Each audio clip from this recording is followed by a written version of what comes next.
خلائی سائنس کے میدان سے بڑی خبر ہے۔ چین کی چاند گاڑی اپنے تاریخی خلائی مشن پر روانہ ہونے کے لیے تیار ہے۔ چین کے اس خلائی مشن کا نام چانگ ای 6 ہے۔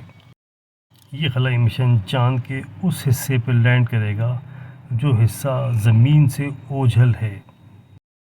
یہ چاند کا جنوبی قطب ہے جہاں اب تک کوئی خلائی جہاز لینڈ نہیں کر سکا ہے۔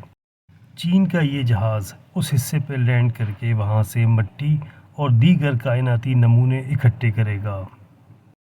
چین کے اس خلائی مشن کا سب سے بڑا مقصد زمین، چاند اور خاص طور پہ ہمارے نظام شمسی کے بارے میں صحیح معلومات حاصل کرنا ہے، اور یہ مشن ہمارے نظام شمسی کی حقیقی عمر بھی جاننے کی کوشش کرے گا۔ چین کے اس خلائی مشن کی کامیابی خلائی سائنس میں ایک بڑی تاریخ رقم کر دے گی۔ ماہرین کا کہنا ہے کہ اس مشن کی بدولت ہمیں اپنے نظام شمسی، چاند اور زمین کے بارے میں وہ معلومات حاصل ہوں گی جو اب تک حاصل نہیں ہو سکی ہیں۔ اس مشن سے جڑی ایک اور خاص بات یہ ہے کہ یہ خلائی مشن پاکستان کا ایک مصنوعی سیارہ بھی اپنے ساتھ لے کے جائے گا۔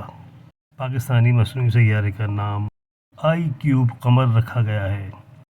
یہ ایک 7 کلو وزنی کیوب کی شکل کا خلائی سیارہ ہے۔ اس سیارے میں 2 کیمرے بھی نصب ہیں۔ یہ خلائی سیارہ چاند کے مدار میں گردش کرے گا اور چاند کی خصوصی تصاویر حاصل کرے گا۔ یہ خلائی سیارہ پاکستان کے خلائی تحقیقی ادارے سپارکو اور شنگھائی یونیورسٹی کے تعاون سے تیار کیا گیا ہے۔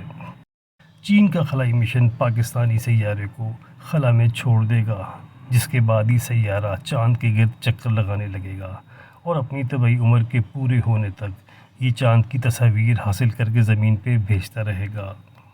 چین کے اس تاریخی مشن پر امریکہ اور روس کے ماہرین بہت گہری نگاہ جمائے بیٹھے ہیں۔ امریکہ اور روس طویل عرصے سے چاند پر اپنا کوئی نیا خلائی مشن نہیں بھیج سکے تھے۔ چین کا یہ مشن اگر کامیاب ہوتا ہے تو یہ کامیابی اسے روس اور امریکہ پر خلائی برتری بھی دلوا دے گی۔